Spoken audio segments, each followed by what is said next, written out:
BDSko elkartearen planteamendua bada, edo helburua, da gizarte ekonomia sustatzea Bidasoaldean, eta noski horrek guztiz bi hanka horiek ditugu, alde batetik gizarte ekonomia bera ulertuta gizarte ekonomia aldatzaile moduan, eta bestetikan bada lurraldetasunari Bidasoaldea deitzen diogu gure lurraldea, uste dugulako ikuspegi edo konflikto edo gatazka edo erronka globalen aurrean lokalki ekin behar diogula, hau da lokalki eragin behar zaiola.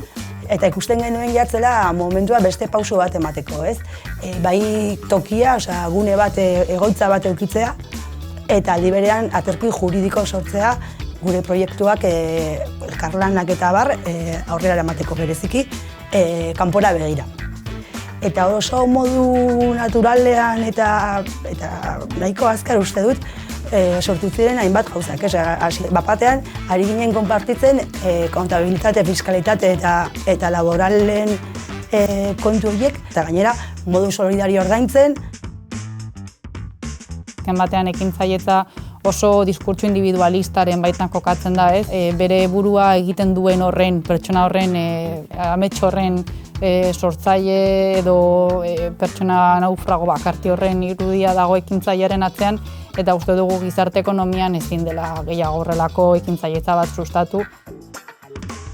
Badoa sortu zen duela 2 urte ideia, eta hau sortzen da berriro agian globalki heldu diren erronka hauetatik hasita badakigu Amazon dela munduko enpresa dirudunetako bat, eta horrekin batera Globo sortu zen, gure inguruan.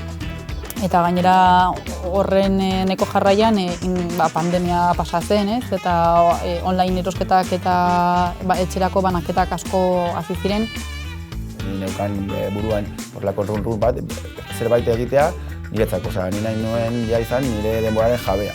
Bi haur txikiekin, intentzioa zen zerbait sortzea txirendaren inguruan edo.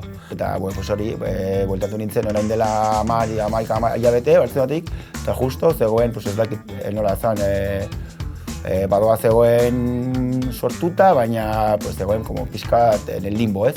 Ekintzailetza programa askotan kontatzen da zenbat sortu diren, baina ez zenbat biziraun duten. Eta uste dugu gure egin beharra ere badela ez bakarrik sortzea, baizik eta zaintzea eta mantentzea, ez? Eta horregatik badoak sostengo eduki du, BDSkopek sostengatu du badoa urte bete gehiago. Eta hortik aurrera, saia hartu nuen nik eta Jonese, beste lankide bat. Jonesekin gurumenpen badoa, eta Claudia eta Bernaku eta Gairen laguntzarekin. Eta hortik aurrera, hasi ginen pixkat, kudeatzen pixkat nola egin behar zuten gauzak, banaketan historia, norekin komertzialan egin, administrazioa eraman, gauza pila bat, ziren superberriak niretzat. Pixkanaka hasi ginen, buelta ematen edo ez dakit nola esan, berriro badoari, pixkat berriro pizten. Eta hortik aurrera, justo ateratzen aukera bat, elkarlan bat egiteko udaletxekoekin, eta ateratzen Irun Marketplace, da plataforma bat Irungo komertzioak saltzeko bere produktuak.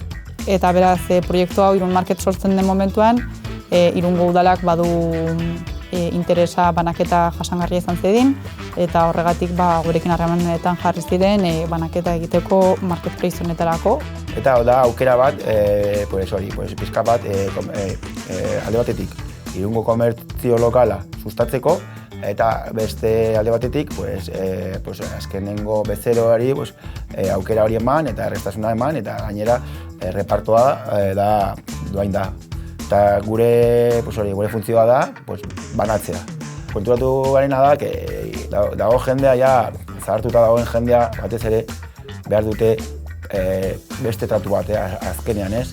Ez da bakarrik eramatea janaria, ez da eramatea pakete bat, erosketak, edo ez da bakarrik hori. Beraiek nahi dutena da horrelako gertutasun bat edukitzea, hitza egitea beraiekin, izan beharko genuke horrelako zerbitzu ekstra bat, ez? Horrelako jendearentzat. eta gainera Irungo kasuan bereziki banaketa jasangarriaren beharra badago, ze 60.000 biztanletikoko hiria denez erdigunean emisio txikiko gunea ezarri beharko dute. Pues, laude zeltasuna bai, baina azkenean hori, pues, ez badugu nahi gure komertzioak ixtea, pues, eman behar dugu pixkat bultzada bat edo. Gertatzen zaigu zaintzarekin, gertatzen da banaketarekin, oso jarduerak prekarizatuak dira, eta nola ez gaude ohituratuak, oso zaila da gero nahi badugu baldintza duinarekin egotea langileak proiektu horiek aurrera eramatea. Garraio publikoa erdi finantziatua den bezala, uste dugu bizikleta bidezko etxerako banaketak ere erdi finantziatua izan behar duela.